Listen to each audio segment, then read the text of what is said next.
Olá, telespectadora e telespectador, canal 6 da NET, Núcleo Educação e Cultura. Trazendo hoje, já queremos agradecer a aceitação do convite, um ambientalista, Sérgio Ricardo Verde, né? Um nome artístico que calha muito bem com o que ele sonha, o nosso querido, eu diria, me permite chamar de franciscano. Uma mensagem aqui para os ecologistas, para os que amam a vida, amar o ambiente é amar a vida, né, Sérgio? Olha, sem dúvida alguma, né? A natureza, né, é a vida, e nós também temos que ter uma postura, Soriano, de que nós não somos a única espécie viva do planeta, né? Os animais, as plantas, todas merecem respeito. E o problema todo, como diz o nosso Evo Morales, é que nós estamos vivendo um sistema capitalista que ou o capitalismo é destruído ou ele vai devorar o planeta, ele vai destruir o planeta. Então, os que se dedicam à defesa do meio ambiente hoje estão correndo muito risco. Hoje foi publicada uma pesquisa que o número de ecologistas assassinados no mundo todo e no Brasil, né, são mais de uma centena no último ano. Né? Isso nos preocupa muito. Nós, inclusive, que trabalhamos na ótica da ecologia social, da justiça ambiental, do ecossocialismo, muito inspirado no Chico Mendes. Né? Eu era jovem, estava iniciando esse movimento ecológico aqui no Rio de Janeiro com meus companheiros, e o Chico Mendes ele já defendia um outro modelo de desenvolvimento. A ideia de que o Brasil, para se desenvolver, ele não precisa destruir a floresta, ele não precisa contaminar os rios, as baías, né? Que é possível o Brasil buscar uma economia mais igualitária, né? Respeitando as populações tradicionais, os quilombolas, os pescadores, né?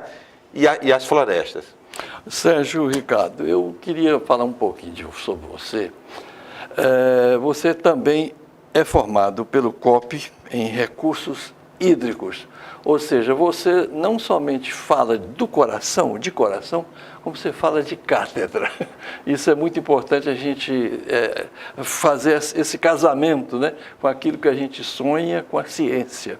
Exatamente. Então, eu admiro muito isso em você e, sobretudo, sua coragem. Você, eu diria que é full time, tomou essa bandeira, que corre esse risco, e eu quero até aqui fazer minhas as suas palavras do Chico Mendes, que foi uma morte anunciada, né? Outras referências, além do Sérgio Ricardo, Chico Mendes, aí de ambientalistas, para a gente aqui no Brasil. Olha, nós temos, Soriano, hoje, muitos jovens que estão se aproximando da luta por justiça ambiental através da agroecologia.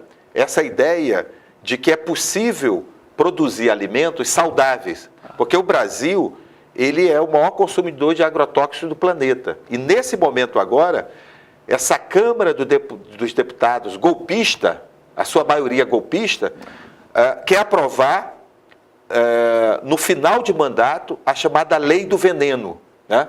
Que na prática oficializa o uso de dezenas de agrotóxicos que já são proibidos há 30 anos nos Estados Unidos, na Europa, exatamente porque esses venenos químicos contaminam o solo, contaminam os recursos hídricos e contaminam principalmente os trabalhadores. Né? Nós temos aqui um uso indiscriminado desses agrotóxicos, porque a economia do país ela tem como um dos seus principais vetores o agronegócio, né? que é controlado pelos grandes proprietários de terra. Tá? E esse povo de muito poder, eles têm representação na Câmara dos Deputados, representação no Senado Federal e estão tentando destruir o avanço que nós tivemos nos últimos 30 anos em relação à legislação ambiental. Né? O país avançou, construiu uma série de leis que foram fruto das lutas sociais, também das universidades, né? E hoje eles querem destruir isso tudo. Para quê? Para que o negócio, o dinheiro prevaleça sobre o direito ambiental, sobre o direito à vida e o direito ao trabalho. O mercado, né? O mercado, a ideológica do mercado, né? É quem dita. Olha, eu falava dos nossos aliados, até você citou um que se tornou um herói e um mártir, né? Que foi o Chico Mendes. MST é uma instituição assim que preserva, além desses movimentos, os índios são naturalmente preocupados com o ambiente, com a floresta, né? Preservação. Um depoimento sobre o MST. Soriano, tem uma parcela da minha vida que eu acho que você não conhece. Eu fui assentado da reforma agrária, em Altamira do Pará. Moramos no quilômetro 104, né? Que eu sou potiguar, sou do Rio Grande do Norte. Meu pai, muito aventureiro, ele levou a família... São os índios Tabajara? Em plena ditadura militar, meu pai foi para lá, nós fomos assentados da reforma agrária, né? Minha mãe foi professora primária lá, em Altamira, e a minha família perdeu as terras, na época, o nosso lote, e centenas eram colonos, né? Que o projeto da ditadura militar não era reforma agrária, era aquelas colônias, e nós fomos morar na periferia de Altamira, né? Então, vi de perto aquela floresta queimando, né? Dias e dias aquelas árvores enormes queimando, né? E vejo com muita satisfação que a partir dos anos 80 surge o MST, e outros movimentos, como o movimento de atingidos por barragem, o movimento de pequenos agricultores, o MPA, né? Que estão na luta da reforma agrária ecológica. A ideia de que os assentamentos rurais não podem reproduzir o pacote tecnológico de veneno que o agronegócio utiliza. E estão na luta por políticas públicas para que a gente tenha a produção de alimento saudável, né? Os filmes, eu quero recomendar aqui aos ouvintes da TV comunitária, os filmes do cineasta Silvio Tendler, né? O Veneno Está na Mesa, que é assustador aquilo. A gente ali fica claro, depoimento de pesquisadores, de pessoas contaminadas, da gravidade que é o Brasil ter adotado esse pacote tecnológico, né? Que envenena a terra, envenena a saúde das pessoas. Então, os movimentos de reforma agrária do Brasil, eles estão muito avançados, porque além da disputa com o agronegócio, o latifúndio, né? Uma disputa que muitas vezes coloca em risco a vida das pessoas, eles estão propondo um outro modelo de desenvolvimento. A ideia de que é possível produzir preservando as florestas, preservando os recursos hídricos, o solo, porque o que é a agricultura se o solo está contaminado, está destruído? Você não tem produtividade. Então, e preservando também a vida das pessoas, porque no final, né, as mulheres que têm contato com esses venenos químicos, né, elas adoecem, né, perdem os seus filhos, e então eu acho que esses movimentos da reforma agrária, eles estão muito avançados neste debate do outro modelo de desenvolvimento. Por outro lado, existe uma fragilidade, que é o quê? Nós não conseguimos avançar com a reforma agrária, né? Nos últimos anos, nós não conseguimos avançar, e agora, com o golpe que se deu aqui no país, né? Esse setor foi completamente o golpe foi exatamente desmontado. O que eles chamam de impeachment, né? Exatamente. Tecnicamente chamam de impeachment, mas é um golpe, porque houve uma eleição, a presidente Dilma estava no seu mandato, né? E aí houve uma interrupção abrupta, infelizmente, enfim, inclusive pelo seu vice-presidente, né? Acho que, inclusive, devemos fazer uma autocrítica sobre essa escolha que foi feita na época e sobre determinadas, falo aqui fraternalmente, Soriano, claro, sobre as alianças que foram feitas, né? Porque você veja, mesmo aqui no estado de Janeiro, foi empoderado um grupo do PMDB que uma verdadeira quadrilha, né? Alguns deles estão até presos e tudo mais. E o modelo de desenvolvimento que esse grupo político do PMDB imprime ao país, em especial do Rio de Janeiro, é um modelo de desenvolvimento altamente predatório, em que as populações tradicionais, os pescadores, os pequenos agricultores, eles não têm valor na economia que eles querem implantar. O desejo deles é o quê? É transformar o Rio de Janeiro num grande polo industrial, e para isso trouxeram da Alemanha aquela siderúrgica TKCSA, né, que destruiu grande parte da Baía de Sepetiba e tirou a renda dos pescadores. Então, eu acho que nós estamos num momento assim de reconstrução da democracia do país, né? E eu acho muito importante o espaço da TV comunitária, porque aqui é o espaço em que a gente pode refletir sobre quais são as saídas econômicas que o nosso país pode adotar, o nosso Estado, né? Na perspectiva de que também nós temos que ter uma outra economia. Essa economia da forma que está aí, contaminando tudo, isso não é desenvolvimento humano. Suicida, sob desespero. Olha, a TV comunitária propõe não somente discutir qualquer tema, tema livre, como também ela é desassombrada em termos de não temer consequências de falar até dos proibidos. Por exemplo, falar contra as privatizações, que é a essência do capitalismo. Então, a figura do ladrão é sobretudo porque agora eu sou o proprietário. Isso é privado para mim. Qualquer pessoa que entra no meu pomar, que antes era público, é ladrão. Se roubar não importa se ele esteja com fome, uma manga ou uma banana, né? Então, esse conceito mesmo de roubo, segundo Marx, vem a partir do momento que tem iniciativa privada. Não é eu quero privar você de ter acesso, né? Então, a terra deveria ser uma coisa para todos, né? Como ar atmosférico. Exatamente. Não é? Então, dito isso, eu queria falar também de um esforço que você empreende, um trabalho que você faz, que é o movimento Bahia Viva. Um pouco desse trabalho. Então, Soriano, é importante entender o seguinte: na década de 90, que foi o governo do entreguista Fernando Henrique Cardoso, né, tentou inclusive privatizar a nossa Petrobras. O país, ele perdeu sua soberania, parte da sua soberania, quando houve a privatização das telecomunicações. Vocês vejam só, eles aproveitaram aquele momento histórico e hoje o que impulsiona a economia de um país, uma grande parte dela, é a economia digital. E o nosso país hoje, nós não temos um satélite. Todo o tráfego de informações que se dá do país passam, né, por computadores estrangeiros, né? Hoje eles podem bisbilhotar a nossa vida privada, a vida social de um sindicato, de um partido político e das empresas brasileiras, a ponto que até mesmo as comunicações da ex-presidente da República, Dilma, eles estavam bisbilhotando. Então, né? A meu ver, foi uma grande perda de soberania. Nesse momento agora, em pleno século XXI, esse governo ilegítimo, ele quer privatizar dois setores que têm uma grande influência sobre a vida do brasileiro e sobre o patrimônio ambiental.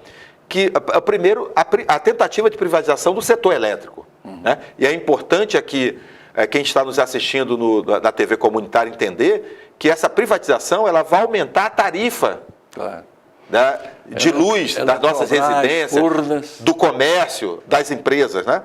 Então, isso não traz soberania, não traz desenvolvimento para o nosso país. E a outra, Soriano, é exatamente a tentativa de privatização das companhias de água e esgoto do país. Né? E nós tivemos aqui no ano passado uma maioria na Assembleia Legislativa que votou a privatização da SEDAI. Né? E há toda uma resistência dos sindicatos, dos trabalhadores da SEDAI, dos ecologistas, mas também do movimento comunitário, para que a gente não torne a SEDAI a bola da vez. Nós não podemos admitir que o processo de privatização da água do país se dê com a entrega da nossa SEDAI. Né? Então, há uma resistência nesse campo. Hoje, há uma modelagem, né? Os neoliberais usam muito esses termos técnicos, né? Estão modelando a privatização aqui dentro do Banco Nacional de Desenvolvimento Econômico e Social, nosso BNDES. Quer dizer, o BNDES que foi criado para fomentar o desenvolvimento nacional, fomentar a geração de emprego, a distribuição de renda, a ciência, a tecnologia, a inovação do nosso país, hoje está sendo usado como o banco das privatizações. Isso é uma verdadeira tragédia. Isso, inclusive, se não for revertido em curto prazo, vai comprometer, né, durante décadas o futuro do país. Por exemplo, 2/3 dos jovens no nosso país estão hoje desempregados e não estudam. E o estado onde essa desigualdade na juventude é mais acentuada é exatamente no estado do Rio de Janeiro. E muitas vezes a gente fica reclamando, mas por que a violência urbana está tão grande? Por que tem tanta gente dormindo na rua? Eu lhe falei mais cedo, né? Como é que está isso? 14 mil pessoas, Soriano, que dormem diariamente embaixo das marquises, aqui no centro da cidade do Rio de Janeiro e de outras cidades. As pessoas estão dormindo na porta do Tribunal de Justiça, na porta do Ministério Público, na porta da Assembleia Legislativa, na porta da Câmara de Vereadores. Quer dizer, os pobres, os trabalhadores pobres, os desempregados, ou os que têm uma renda salarial tão baixa que não consegue pagar a passagem de ônibus para ir para a Zona Oeste, para a Baixada, para São Gonçalo, eles dormem durante toda a semana embaixo dessas marquises, na chuva, no relento e sem ter direito a um prato de comida. Então, nós não podemos naturalizar tudo isso. Então, a luta ecológica, a luta socioambiental, a luta por justiça ambiental, nós que trazemos esse legado da luta de Chico Mendes, é a luta contra as desigualdades. E essa desigualdade ela se dá quando se privatiza o patrimônio nacional dessa forma irresponsável, de uma forma leviana, na verdade. E a luta ecológica também, ela se coloca ao lado do movimento por uma auditoria da dívida. Mas antes da auditoria da dívida, registra isso para você continuar. Você falou de forma leviana, irresponsável, mas eu diria de uma forma corrupta. Barbosa Lima Sobrinho fazia questão de dizer que o programa de privatizações, na verdade, era uma grande ação entre amigos. Porque essas pessoas que faziam, eles eram beneficiados pelo grande capital, não precisavam trabalhar mais nunca. Exatamente. É incalculável que tem Fernando Henrique Cardoso, para isso não existe o juiz Sérgio Moro, não. Apartamento em Paris, apartamento em Nova York, fazendas de gado, grandes criações, agronegócio. Né? Exatamente. Então, há um lado corrupto disso. Não, com certeza. A marca do processo de privatização, seja nos anos 90, seja agora, é essa corrupção generalizada. Você veja bem que vários ex-ministros do PSDB se tornaram donos de grandes empresas na área de energia, na área de petróleo, estão no mercado imobiliário. Vários deles viraram, inclusive, banqueiros. Eram pessoas que estavam na academia ou estavam na política, participaram do processo lesivo de privatizações e depois viraram banqueiros. Então, e nessa rodada agora de privatizações, parte deles estão exatamente tentando comprar nossas empresas do setor elétrico e também as nossas companhias de água. Então, eu acho que o brasileiro ele precisa atentar para isso. Nós somos uma das maiores economias do mundo e é possível sim o Brasil caminhar para um outro modelo de desenvolvimento em que o direito à terra, o direito à alimentação saudável, o direito à cidade saudável, né, ela possa ser a marca desse desenvolvimento humano que nós estamos precisando. Né? E, para isso, nós precisamos ter organização popular. Nós precisamos ter consciência, ter organização popular e precisamos também estabelecer uma grande aliança aqui no nosso país para que a gente possa impedir, por exemplo, que nesse ano as forças mais retrógradas, mais conservadoras cheguem ao poder. Isso é uma coisa que nos preocupa muito. Olha, Sérgio, quem sou eu para complementar? Mas só me permita apenas lembrar mais um aspecto aí das estatais vis-à-vis comparada com as privadas. Trabalhei na Petrobras, quase 50 anos, faltavam alguns meses. Qualquer projeto na Petrobras, eu sei que nas estatais da Petrobras, tem que passar por um estudo de viabilidade técnica, econômica, social e ambiental. Sim. Então, para você instalar uma torre de energia, de transmissão, vai lá o biólogo, vai. Então, da mesma forma, a Petrobras. Então, as empresas privadas têm essa preocupação ou o lucro acima de tudo? Não, olha só, existem avanços, né, no campo da política ambiental dentro das empresas estatais, né? Nós temos hoje, além da regulação, nós temos, Soriano, técnicos altamente qualificados no serviço público. Eu vejo com muita tristeza, eu que tenho mais de 20 anos de atuação na administração pública, essa tentativa, né, de subjugar o servidor público, né, como se as mazelas que nós temos são de responsabilidade do servidor público. Você veja aqui no estado do Rio de Janeiro, nós temos dos piores salários, né? O professor, o médico que tem que atender diariamente a população. O médico está massacrado. Exatamente, uma pessoa que está... realmente a sua vocação de vida, né? É a dedicação ao serviço público. Agora, o que acontece é que, como estratégia para privatizar os serviços essenciais, né, a grande mídia, principalmente, ela se utiliza disso, uma tentativa de desmoralizar a coisa pública, como se o que fosse público não prestasse, né? Como se o que fosse bom fosse o que vem do setor privado. Então, eu acho que nós temos que também sair em defesa do serviço público, né?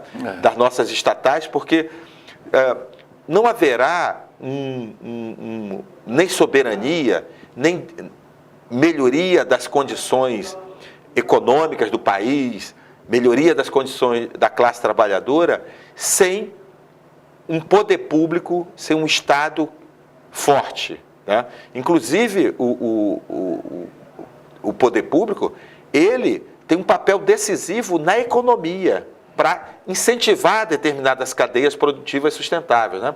Eu quero, inclusive, Soriano, te fazer um convite e aos seus ouvintes aqui, nossos telespectadores aqui da TV comunitária, né?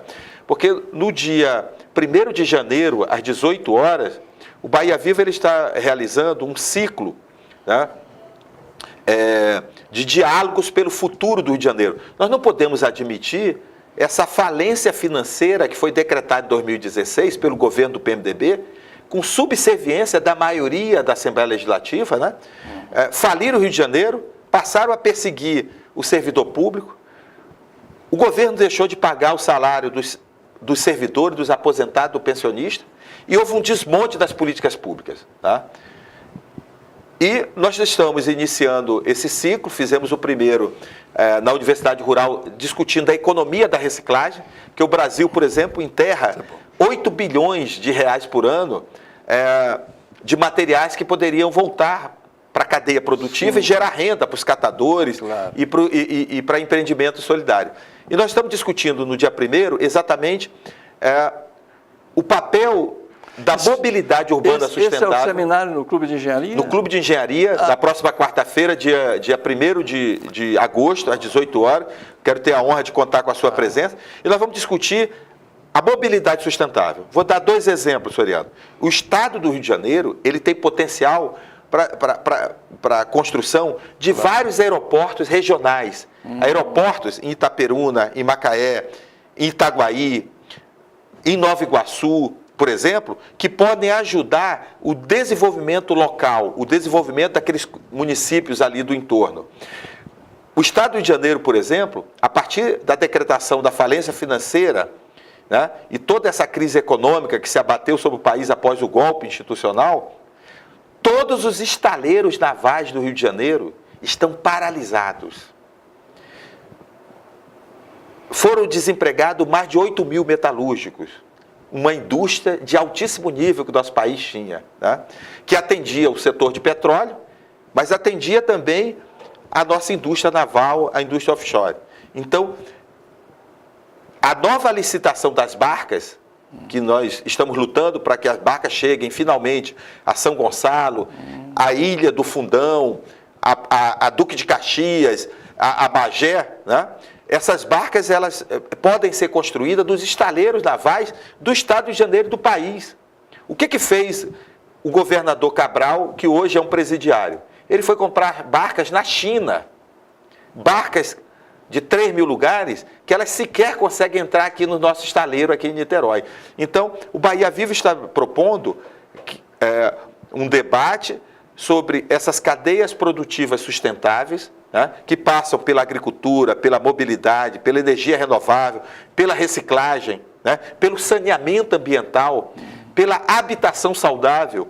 Um dos setores que mais gera emprego é exatamente a habitação de interesse social, né? Porque nós temos um déficit enorme no país todo, as nossas cidades, nossas regiões metropolitanas são caóticas, houve uma ocupação desordenada, as pessoas morando em condições indignas, em condições insalubres, e essas cadeias produtivas, elas podem nos ajudar, Soriano, a gerar emprego com sustentabilidade ambiental. Olha, eu vou te dar um minutão para você concluir aqui, sobretudo, uma palavra de o que fazer, ação, que eu acho muito importante, gente. Soriano, eu quero agradecer aqui o convite. Você sabe que eu sou fundador aqui da TV Comunitária do Rio, tive a honra de participar do primeiro Conselho de Ética, né? 21 anos. E quero parabenizar o trabalho que vocês estão fazendo. Soriano, eu acho que o fundamental do Brasil é a democratização dos meios de comunicação. Qualquer mudança mais profunda que possa acontecer no país, necessariamente passa pela quebra desses monopólios da comunicação.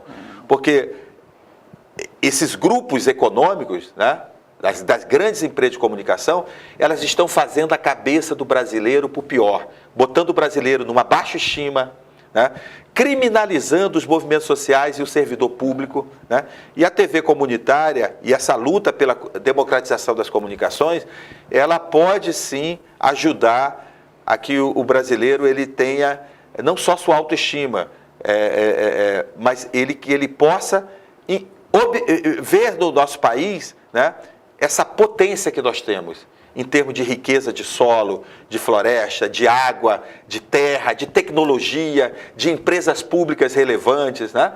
Então, o Brasil é uma grande potência econômica, mas que ele precisa ser apropriado de volta pelos brasileiros. E eu acho que o caminho para isso é democratizar o meio de comunicação. Maravilha. Sérgio Ricardo Verde. Queremos agradecer, em primeiro lugar, o nosso querido Max Figueiredo, que está nas câmaras ali, trabalha também, sobretudo, por Ideal.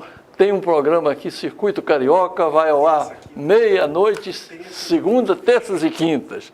Ô, Sérgio, aqui nós continuamos à sua disposição. Eu agradeço.